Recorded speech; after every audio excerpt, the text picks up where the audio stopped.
siapa dekat sini ada masalah semput ataupun susah nak tidur? Alam tak lena, bangun pagi pun letih.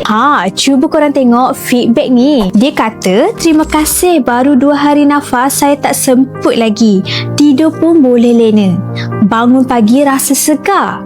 Saya terus order 2 botol. Nampak tak? Bila ada masalah pernafasan ni, bukan siang je terganggu, malam pun susah nak tidur. Bila tidur kita tak cukup, badan kita akan jadi lemah. Bangun pagi pun rasa penat.